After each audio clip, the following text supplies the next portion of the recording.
ये web development का 18 video है जिसमें हम लोग पढ़ेंगे इनपुट एट्रीब्यूट्स। इसके पिछले वाले वीडियो में पढ़े थे हम लोग इनपुट टाइप। जो इनपुट एलिमेंट है उसके अंदर एक टाइप एट्रीब्यूट होता है, उसका बहुत सारा वैल्यू होता है। उसी वैल्यू को हम लोग पिछले वीडियो में पढ़े थे। तो यहाँ पे इनपुट एलिमेंट का बहुत सारा एट्रीब्यूट है जिसको हम लोग एक एक करके देखेंगे। ठीक है, इसमें पहला क्या है, वैल्यू एट्रीब्यूट। ये क्या करेगा, अगर इनपुट फील्ड का जो इनिशियल वैल्यू है, जो शुरुआती वैल्यू, अगर उसको स्पेसिफाई करना होगा तो हम लोग वैल्यू एट्रीब्यूट का यूज करेंगे। कहने का मतलब है, अगर इनपुट फील्ड है और उसका डिफॉल्ट वैल्यू देना है तो हम लोग वैल्यू एट्रीब्यूट का यूज करेंगे। इसको कैसे करेंगे, यहाँ पे अपने कोड में आएंगे, VS कोड ओपन करेंगे। उसके बाद ये बंद करेंगे, यहाँ से इसको क्लोज करेंगे और पहले अपना फोल्डर बनाएंगे, वीडियो 8। फाइल का नाम रहेगा इनपुट एट्रीब्यूट .html। उसको क्या करेंगे, शिफ्ट दबाएंगे, 1 दबाएंगे, उसके बाद एंटर दबाएंगे तो ऑटोमेटिकली ये आ जाएगा HTML का बेसिक स्ट्रक्चर। ठीक है, और यहाँ पे हम अपना लिखेंगे इनपुट एट्रीब्यूट। इतना करने के बाद अपने बॉडी टैग में आएंगे, H1 टैग लेंगे और यहाँ पर भी लिखेंगे इनपुट एट्रीब्यूट। ठीक है, इतना करने के बाद हम यहाँ पे राइट क्लिक करेंगे और ओपन विथ लाइव सर्वर पे जाएंगे और यहाँ पे कुछ ऐसे आ जाएगा। तो हमारा जो भी कोड था ये अच्छे तरीके से चल रहा है। ठीक है, यहाँ पे आएंगे हम, फॉर्म टैग लेंगे, एक्शन में यहाँ पे सिंपल सा demo.html लिख सकते हैं और यहाँ पे एक्शन के बारे में बताया गया था आप लोग को। ठीक है, और यहाँ पे हम क्या करेंगे, अपना लेबल लेंगे और फॉर को हटा देंगे। फॉर को हटाने के बाद यहाँ पे लिखेंगे नेम, यहाँ पे इनपुट टाइप टेक्स्ट, सबको पता है ये, और यहाँ पे यफ नेम और आईडी यहाँ से हटा सकते हैं। ठीक है, इतना करने के बाद हम क्या करेंगे, राइट क्लिक करेंगे, ओपन विथ लाइव सर्वर, हमारे पास ऐसे आ जाएगा। ठीक है, देखो यहाँ पे पता नहीं चल रहा है कि इसमें क्या डालना है, मतलब सॉरी, देखो यहाँ पे अगर इसमें शुरुआती वैल्यू डालना होगा तो हम क्या करेंगे, सिंपल सा यहाँ पे जाएंगे और लिखेंगे वैल्यू एट्रीब्यूट, यहाँ पे लिखेंगे हम जॉन। तो क्या होगा, जो वैल्यू यहाँ पे लिखोगे वही वैल्यू, तो क्या होगा, जो वैल्यू यहाँ पे लिखोगे वही वैल्यू तुम्हारा यहाँ पे ब्राउजर में दिखाई देगा बाय डिफॉल्ट। अगर हम फॉर्म सबमिट कर रहे हैं और इसमें कोई भी वैल्यू नहीं डालेंगे तो बाय डिफॉल्ट यही वैल्यू चला जाएगा। समझ में आ गया, कहने का मतलब ये है, अगर इनपुट फील्ड में डिफॉल्ट वैल्यू देना होगा तो हम लोग वैल्यू एट्रीब्यूट का यूज करेंगे, सिंपल। ठीक है, अगला क्या है, इसमें अगला हमारे पास है रीड ओनली एट्रीब्यूट। ये क्या करेगा, अगर इसको हम लिख देते हैं यहाँ पे, बस इसको लिखना होता है रीड ओनली। इस इनपुट फील्ड में जो भी वैल्यू लिखा रहेगा बस उसको हम पढ़ सकते हैं, उसमें कुछ एक्स्ट्रा वैल्यू लिख नहीं पाएंगे। जैसे कि यहाँ देखो, इसमें ब्राउजर में चलेंगे, सॉरी इसको रिलोड करेंगे हम, देखो अभी आप कुछ लिख नहीं पाएंगे। हम कितना भी लिखने की कोशिश करोगे, लिखने नहीं देगा ये। क्यों, क्योंकि हम लोग यहाँ पे लिख चुके हैं रीड ओनली। रीड ओनली का मतलब ये होता है कि इन इनपुट फील्ड का जो भी वैल्यू होगा बस उसको पढ़ सकते हो। ठीक है, उसमें कुछ एक्स्ट्रा वैल्यू ऐड नहीं कर पाओगे, लिख नहीं पाओगे। ये होता है रीड ओनली। समझ में आ गया। एक दूसरा लेवल लेंगे हम और यहाँ पे फॉर को हटा देंगे और यहाँ पे लिखेंगे हम फादर नेम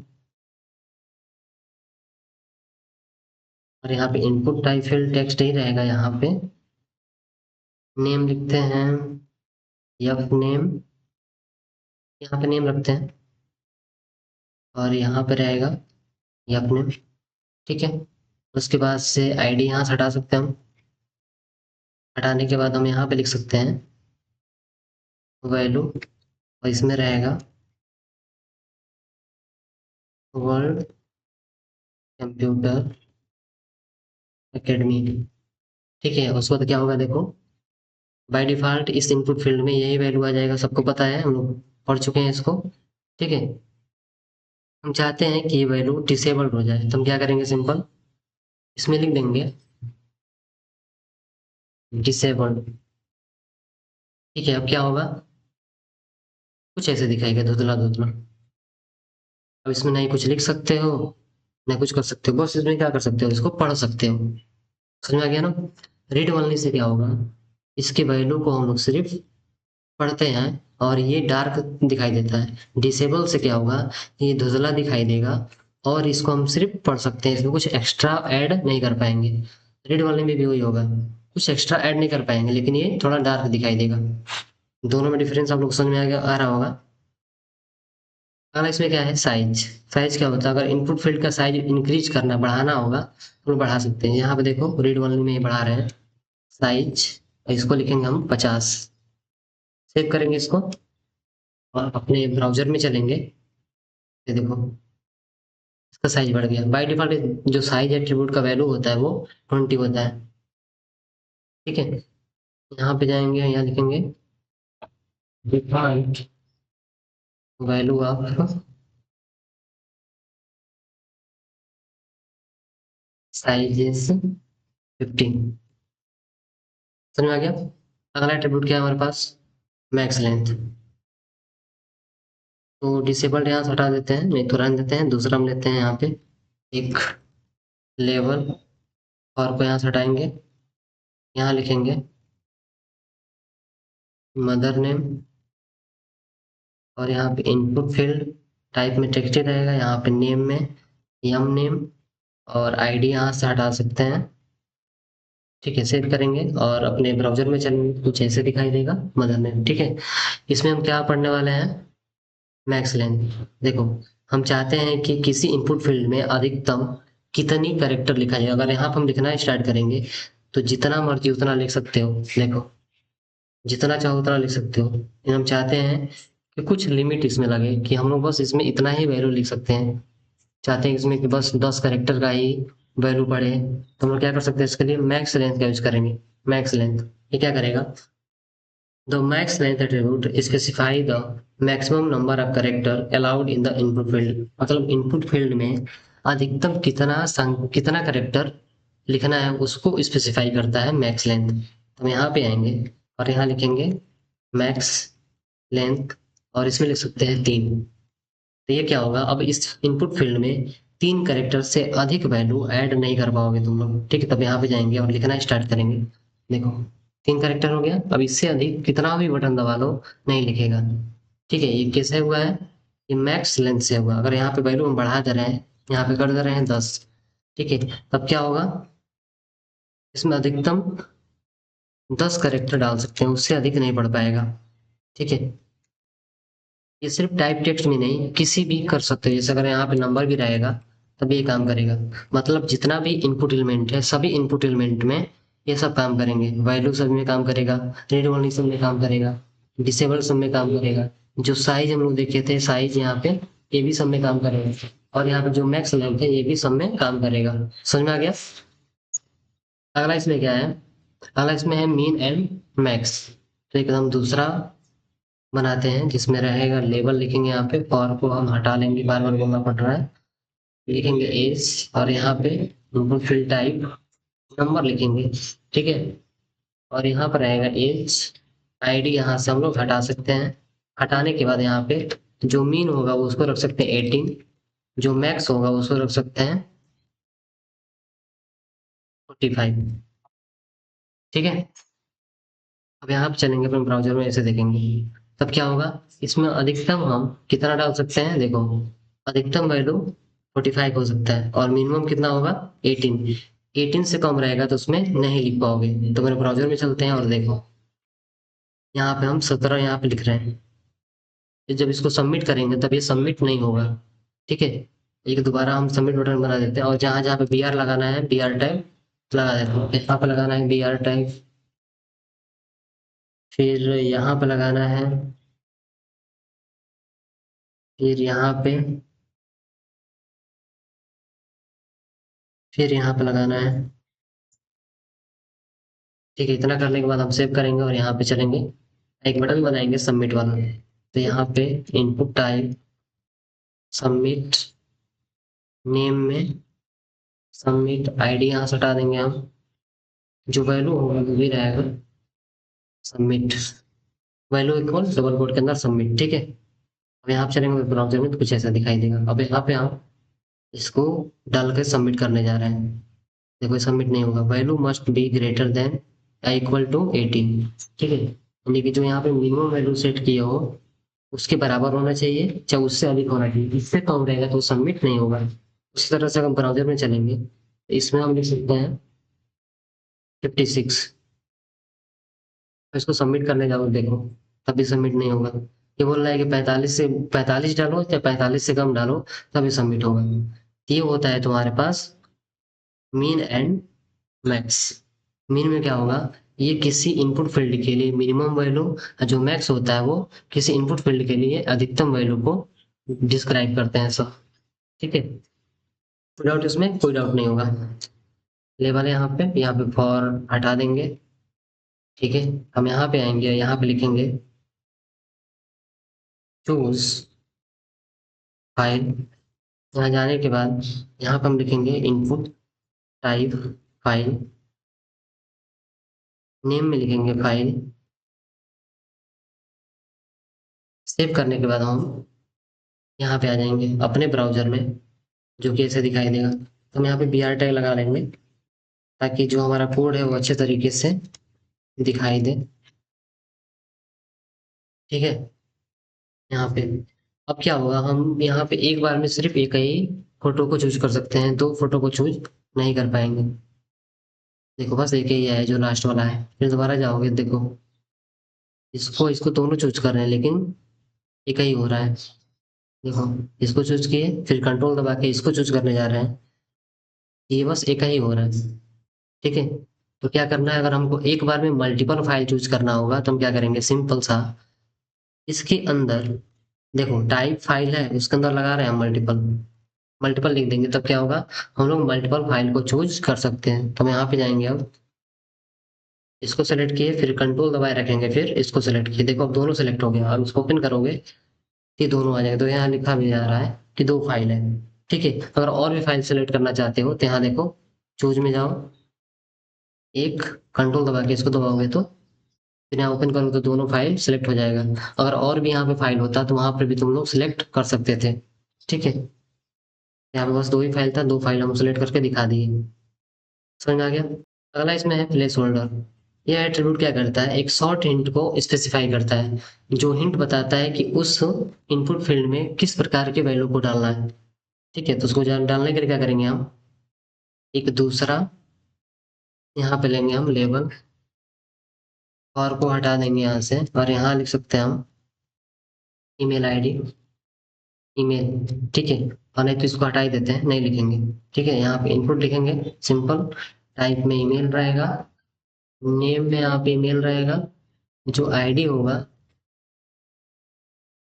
आईडी हटा देंगे हम यहाँ से, सेव करेंगे। और यहाँ पे हम ब्राउजर में चलेंगे तो देखो यहाँ पे हमें यहाँ पता नहीं चल रहा है कि इसमें किस प्रकार का वैल्यू डालना है। तो हम क्या करेंगे, सिंपल से प्लेस होल्डर का यूज करेंगे। प्लेस होल्डर जो स्पेसिफाई करेगा कि इस इनपुट फील्ड में किस प्रकार का वैल्यू डालना है। तो हम यहाँ पे लिख सकते हैं इंटर योर ईमेल, सेव करेंगे और यहाँ पे आएंगे देखो। ठीक है, अब ये प्लेस होल्डर क्या करेगा, इस इनपुट फील्ड में किस प्रकार के वैल्यू डालना है, यहाँ पे हम हिंट दे दिए थे इंटर योर ईमेल आईडी। तो यहाँ पता चल रहा है कि यहाँ पे ईमेल डालना है। ठीक है, तो यहाँ पे हम जैसे ईमेल डालना स्टार्ट करेंगे तो वैसे क्या होगा, प्लेस होल्डर जो था वो, इसे जो लिखा था ना इंटर योर ईमेल, वो हट जाएगा अपने आप, उसको हटाने की जरूरत नहीं पड़ेगा। समझ में आ गया।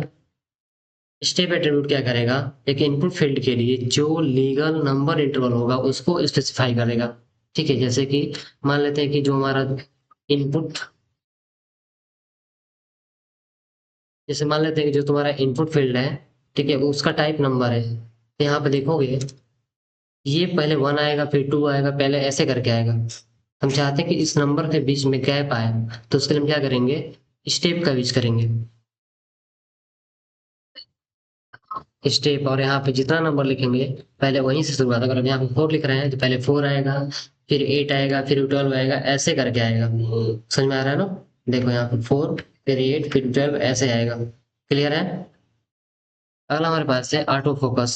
इससे क्या होगा, देखो यहाँ लिखेंगे ऑटो फोकस। यहाँ लिखेंगे इनपुट टाइप टेक्स्ट, नेम में लिखेंगे ऑटो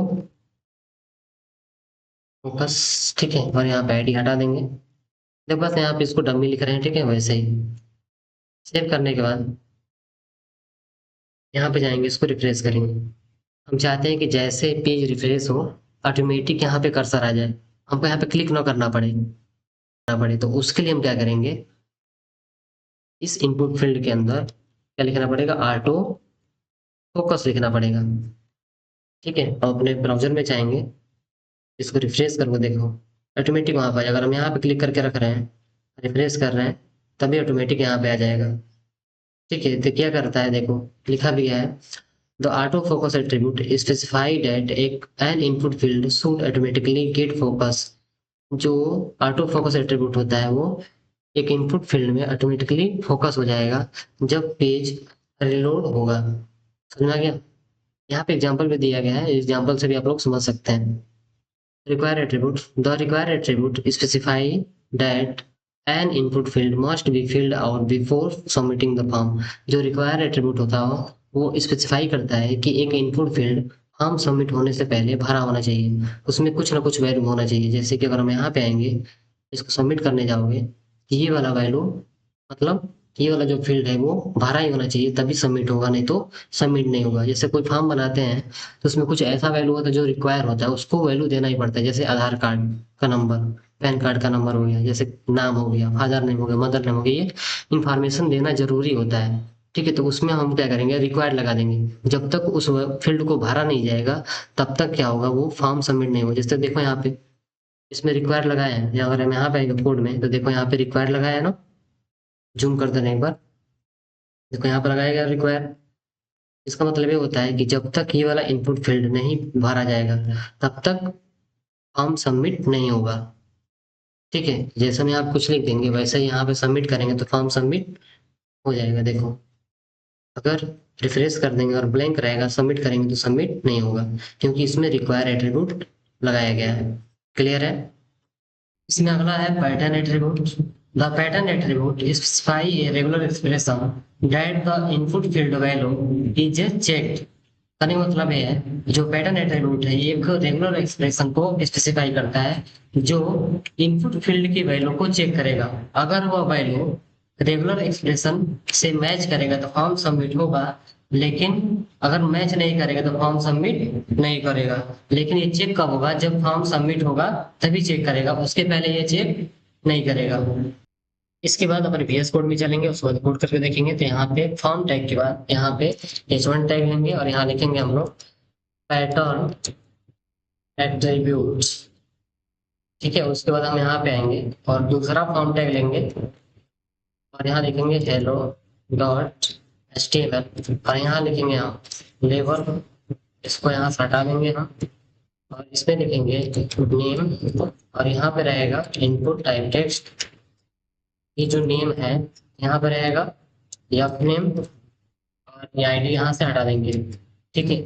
और यहाँ लिखेंगे अपना पैटर्न एट्रीब्यूट और यहाँ पे स्क्वायर ब्रैकेट के अंदर small hyphen small Z capital Z hyphen capital Z और स्पेस देके यहाँ पे प्लस लिखेंगे। सेव करने के बाद हम एक और बटन बनाएंगे सबमिट के लिए, बटन यहाँ पे लिखेंगे सिंपल सा सबमिट लिख देंगे, ठीक है। उसके बाद अपने ब्राउजर में चलेंगे, यहाँ पे तो कुछ ऐसे दिखाई देगा, ठीक है। और यहाँ पे हम लिखना चाहते हैं वर्ड और यहाँ पे नंबर लिख देंगे और सबमिट करने जाओगे तो सबमिट नहीं होगा।